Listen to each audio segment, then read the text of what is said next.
Rebonjour, et nous passons maintenant au premier tutoriel de la chaîne en rapport avec PHP qui consistera à vous montrer comment installer et configurer justement un serveur MySQL PHP sur votre ordinateur.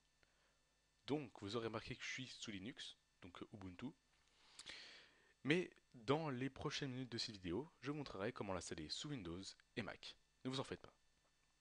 Donc, on va commencer à aller sur notre navigateur préféré et nous rendre sur le site www.apachefriends.org. Alors, sous Ubuntu, on va utiliser Xampp, mais sous Windows, on n'y sera pas Xampp et ni sous Mac. Par contre, si vous voulez l'installer, vous pouvez, mais moi je ne vais pas faire les tutoriels sous Mac avec Xampp et sous Windows avec Xampp. J'utiliserai d'autres trucs. Pour Linux, je mets Xampp parce que c'est le mieux adapté, on va dire, pour Linux. Donc, on clique sur télécharger Xampp. Voilà. Moi, je vais faire annuler puisque je l'ai déjà téléchargé.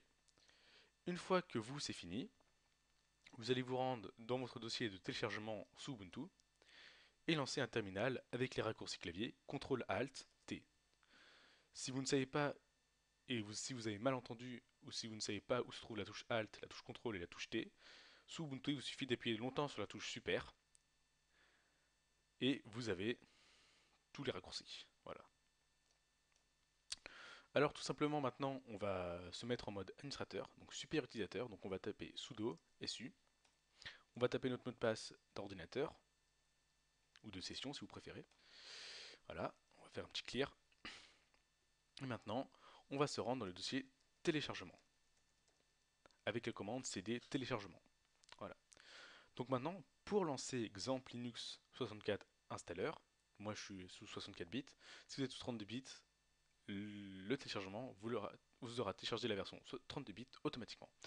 Donc maintenant, on va changer le mode d'exécution du fichier Xampp Linux installeur avec la commande change mode, donc chmod raccourci. On va donner les permissions d'exécution 755. Et puis, maintenant, c'est le nom du fichier. Donc, c'est example-l'astérix pour comprendre tout ce qu'il y a à l'intérieur, installeur. Donc, c'est-à-dire que l'astérix va remplacer Linux x64 5.6.8-0. .run, évidemment. Voilà. Et maintenant, pour exécuter l'installation, on va faire /example-astérix-installeur. .run. Et on va lancer. Donc ça met un peu de temps à se lancer. Voilà. Donc ça devrait se lancer comme ceci. Maintenant, on fait suivant. Suivant. Là, ça dit que ça va installer LAMP à la racine dans le dossier OPT. Et ça va installer tous les fichiers nécessaires dans le dossier LAMP. On fait suivant. Moi, je décoche ça. Suivant. Et on dit que c'est prêt à être installé. Du coup, on fait suivant. Donc là, ça va mettre un peu de temps vers le milieu et un peu à la fin. Donc, ce que je propose, c'est qu'on fasse une petite pause et on se retrouve juste après. Voilà, maintenant que l'installation est terminée, on va fermer ça. Je vais juste décocher Launch Zimp. Voilà, on finit. Et ensuite, pour vérifier que tout fonctionne, on va faire slash opt slash lamp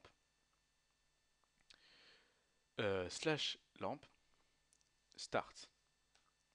Et là maintenant, ça devrait vous démarrer Xampp. Bon, moi, ça fait already running, je sais pas pourquoi. On va le stopper et on va le relancer. Voilà. Donc ici, vous voyez que tout est OK. Voilà. Alors, une fois que vous l'avez démarré et que tout est OK, on va se rendre, on va se rendre dans le dossier LAMP et puis,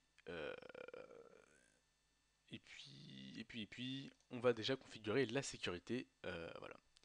Donc, la sécurité sous XAMPP, en fait, par défaut, votre serveur sur votre ordinateur est accessible depuis Internet. Et donc c'est mauvais. Donc c'est-à-dire qu'en fait votre serveur localhost est tourné online. Donc si on tape la bonne adresse, on peut tomber sur votre serveur local. Donc ce qu'il faut faire, c'est qu'il faut désactiver ça. Et pour faire ça, on fait slash opt euh, slash lamp. Et je crois qu'on fait oui c'est ça, slash opt slash lamp slash lamp security. Donc, une fois que vous avez tapé cette commande, on nous fait un test de sécurité rapide. Donc, on nous dit que ici que les pages XAMPP ne sont pas sécurisées par un mot de passe. Et donc, on veut protéger nos pages par un mot de passe. Donc, ce qu'on va faire, c'est qu'on va faire yes, qu'on va faire entrée. Du coup, on va choisir le mot de passe. Moi, je mets un mot de passe. Vous mettez ce que vous voulez. Je m'en fous total, mais vous mettez un mot de passe. Donc ensuite, ça va nous répéter le mot de passe. On remet un mot de passe. Et voilà. Donc ici, on dit que tout est bon. Ici, là, on nous dit que tout est bon, que c'est actif et qu'on devrait utiliser XAMPP comme nom. Donc ici, le problème, c'est que MySQL est accessible via Internet et normalement que c'est pas recommandé et qu'on doit tourner ça à l'état off, donc éteindre. Donc, comme on veut que ce soit sécurisé, on fait yes. Voilà, ça stop MySQL, ça relance MySQL. Donc là, tout est OK. Le problème, c'est que ici, PHPMyAdmin n'est pas configuré avec un mot de passe. Donc on veut que PHPMyAdmin soit configuré avec un mot de passe. On fait yes. On choisit le mot de passe. Moi, je choisis un mot de passe. Vous choisissez votre mot de passe. On le retape encore une fois. Ne soyez pas surpris que ça ne tape rien dans l'écran, puisque c'est normal, hein. C'est sous Ubuntu. Donc, maintenant, on veut que MySQL ait un mot de passe administrateur mis, et on n'en a pas, donc on fait yes. Voilà.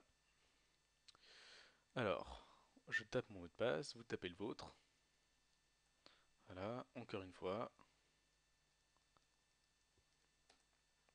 Voilà.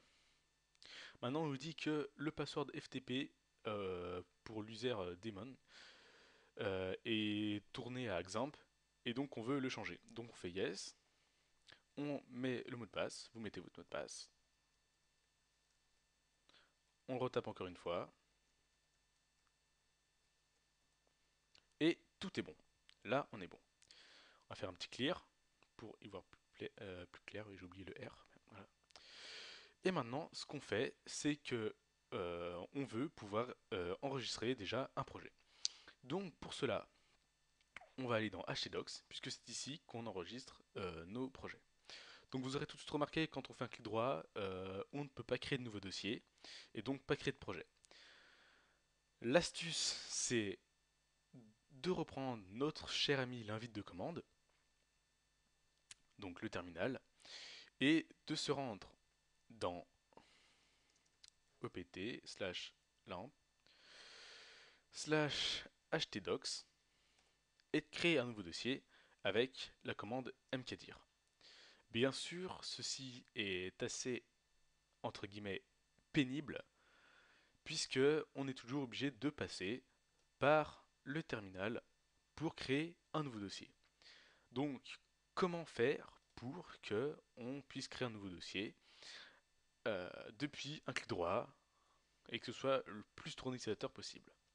Donc pour cela, ce qu'on va faire, c'est qu'on va se retourner dans le dossier lamp. Donc ici, je fais cd 2 slash pour retourner dans le dossier précédent, donc lamp. Et là maintenant, ce qu'on va faire, c'est qu'on va changer le propriétaire et le groupe de htdocs. C'est-à-dire que ici, quand on fait propriété et qu'on va dans permission, on voit que le propriétaire est root et le groupe est root. Nous, propriétaire, c'est notre nom d'utilisateur. C'est-à-dire qu'ici, et bah ça c'est mon nom d'utilisateur. Donc si, bien sûr c'est sans majuscule. Si vous avez mis une majuscule, bah, vous avez mis une majuscule, mais je pense que dans le nom d'utilisateur sous Ubuntu, on ne peut pas mettre de majuscule, donc ce sera votre, ce qui est marqué là, sans majuscule. Voilà. Donc voilà, on va fermer. Et ce qu'on va faire, c'est que de manière récursive, c'est-à-dire que à chaque fois, quand il va compter un fichier dans ce répertoire et dans un autre répertoire, il va changer le groupe et le propriétaire du fichier, donc tout ce qu'il y a dans le répertoire. Donc pour cela, on va utiliser la commande change owner par raccourci shown, -r, pour façon récursive. On va préciser le propriétaire, le groupe et le dossier, donc htdocs. Voilà. Donc là, si tout s'est bien passé, normalement, on fait propriété, permission, et là, le propriétaire c'est nous, le groupe c'est Hugo, donc j'ai accès à tout. Donc là, on ferme, on retourne dedans, on fait clic droit, nouveau dossier, et par exemple, on nomme projet, ou moi je vais le nommer 3W. Voilà. Et donc maintenant, on peut créer n'importe quel projet dedans. Donc par exemple, vos fichiers, etc. Donc, on a à peu près fini. Je vais juste faire un point sur l'éditeur de texte. Donc moi j'utilise Sublime Text. Alors voilà, batterie faible. Alors, ouais, je brancherai ça après. Donc, pour maintenant, si vous savez utiliser Sublime Text ou pas, pour faire glisser des répertoires, donc attendez, on va créer un nouveau dossier, on va mettre projet 1, voilà.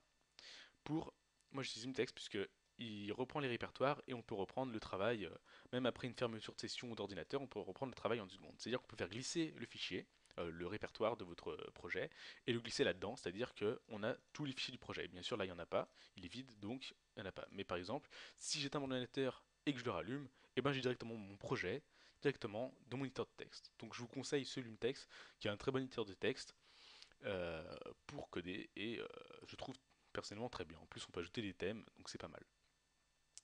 Voilà, pour l'installation sous Linux. Donc là, ce que je vais faire, c'est que je vais faire une pause et on se retrouve tout de suite sous Windows. Salut!